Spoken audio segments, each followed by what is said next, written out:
City hospital Madhupur, यहाँ 24 घंटे सेवा उपलब्ध है। यहाँ आयुष्मान भारत योजना के तहत सभी प्रकार के जनरल ऑपरेशन व आंख का ऑपरेशन की सुविधा उपलब्ध है। यहाँ आधुनिक तकनीक व मशीनों के द्वारा सफलपूर्वक इलाज व ऑपरेशन किया जाता है।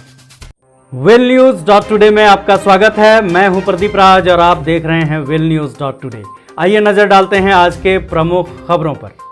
आज देवघर जिला राइफल शूटिंग रेंज देवघर में उपायुक्त कमलेश्वर प्रसाद सिंह द्वारा औचक निरीक्षण किया गया, जिनका स्वागत रेंज मैनेजर अमित कुमार सिंह ने किया। साथ ही संयुक्त रूप से उन्हें 32 पिस्टल 22 राइफल की प्रैक्टिस आयुष कुमार, राष्ट्रीय स्तर के खिलाड़ी सुमित कुमार सुमन एवं राज्य स्तरीय खिलाड़ी सुमित कुमार सिंह द्वारा करवाया गया। देवघर जिला में शूटिंग रेंज मौजूद होने पर जिला उपायुक्त कमलेश्वर प्रसाद सिंह खुशी जाहिर की।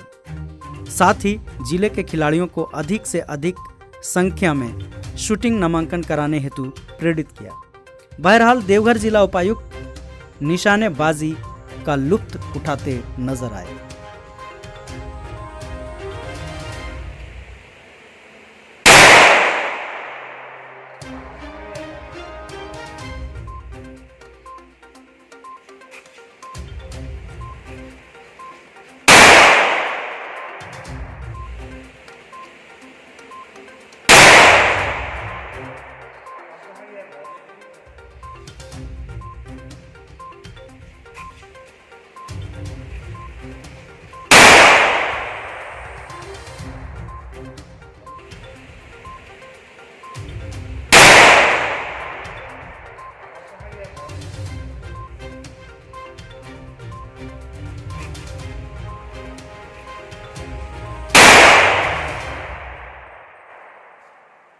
आज के लिए बस इतना ही। अब हमें दीजिए इजाजत। कल फिर मिलेंगे कुछ नई खबरों के साथ। हमारे YouTube चैनल को सब्सक्राइब करें, बेल आइकन दबाना ना भूलें और अधिक जानकारी के लिए लॉगिन करें www.willnews.today को। धन्यवाद।